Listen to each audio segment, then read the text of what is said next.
Martina the Beautiful Cockroach, and it is a Cuban folktale. It's retold by Carmen Agrodidi, and the pictures are illustrated by Michael Austin. Now, when we say retold, we have looked at prefixes before. What does anybody know what it means when we say a story has been retold? I want you to take a moment to think about it before you respond. What do we mean when we say something has been retold? Yes, Alison? They told it again. Right, somebody's telling it again. So, my next question, does it mean that Carmen is the original author of this folk tale? If she's retelling it again, if she's telling the story again, is she the person who originally wrote it? Yes. Think about your answer. I'm retelling the story. Do I necessarily have to be the person who wrote it in the beginning? No. Angeline? No. Good. So we're looking at the story Martina, the Beautiful Cockroach. Now, before we go into the story, this story is going to be a folk tale. What is it going to be?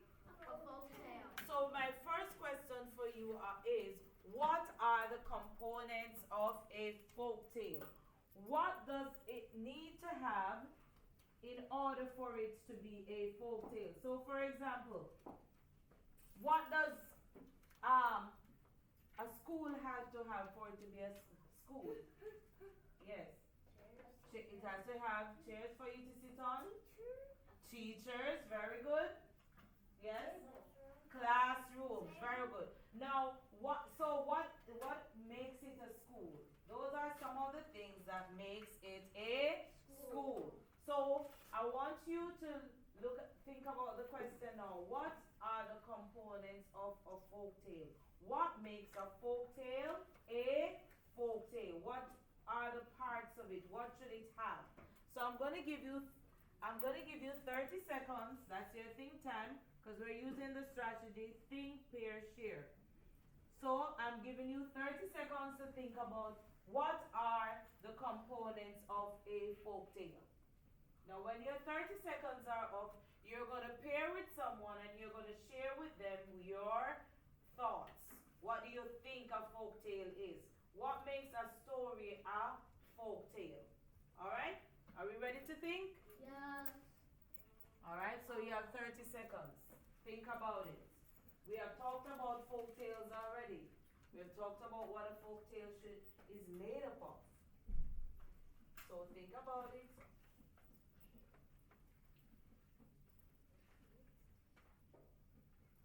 We're working with the time. Even if you're finished thinking, pay attention to the time.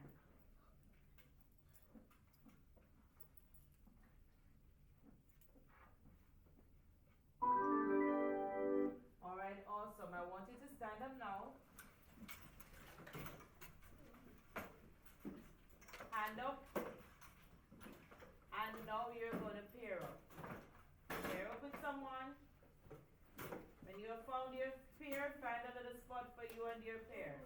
Alright, good. Keep your hand up until you found a pair. Alright, good.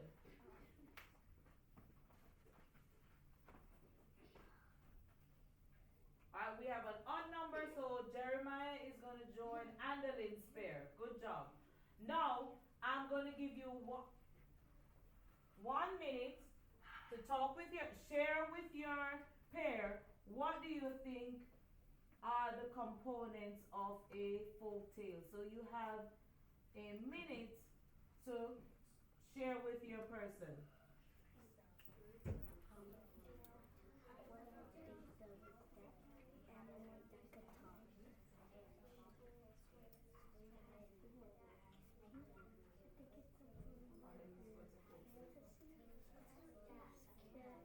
Let me get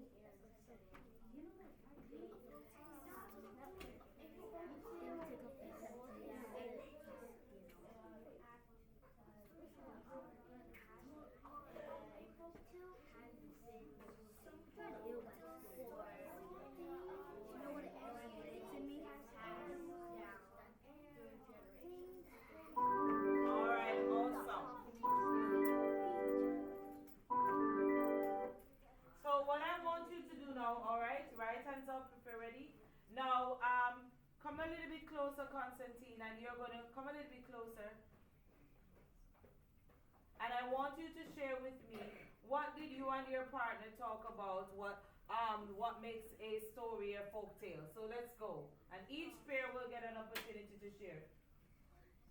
Folktales are like something like we generate again and again until they tell you like something like your great great grandmother when tells your mom, your dad, like your brothers and your sisters and your friends, and you tell them. Alright, so Constantine is saying that a folk tale are stories that has been passed on from one family member to the next. So it is passed on from one generation to the next generation. Thumbs up if we agree with him. Alright, good. Allison and Angeline, what did you share? We shared that we think it's personification because it says that they have characters that are animals that talk and act as people do. Okay, so Angeline, is that how personification comes in? Yes. Alright, good job. Do we agree with them? Yes. Dalesa and Kennedy. Stories that were told orally. Alright, stories that were originally told orally. Chelsea and Jaslani. They have characters that are animals that talk and act as people do. Do you remember? That's okay. Do you remember any story that we have done that has a character that was an animal? Yes, Chelsea? Martina. No, that we have done already because we haven't started reading Martina yet. Bear, beaver, and bee. Bear, beaver, and bee. Yes, that's a good one. Bear, beaver, and bee because they were animals and they were talking and acting like people. Yes, hold on a minute. Hold on. Yes, let's go. Allison? Nancy learns a lesson. Oliver was saying the same thing too. Chelsea, is that what you were going to say? Go again? Who? No, that's not one. That's not who. Right? Alright, let's go, Justin.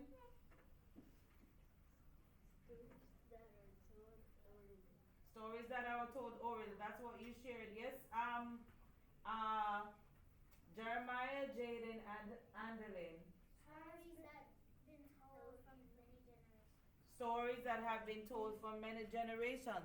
And there's one thing that we could include also that one component that I didn't hear any group talk about was that most folk tales have a common theme. And some examples, for example, are kindness, helping others. Who remembers what was the theme when we looked at Anansi's story? What was the theme that came out of that one? Anansi learns a lesson. Chelsea, do you remember the theme that came out of that one? What lesson did Anansi learn from that story? Yes, Constantine. Do not trick anybody. Yes, Chelsea, finish it for him. To not trick your friends. Right, to not trick your friends. Good job, guys. Have a seat, everyone.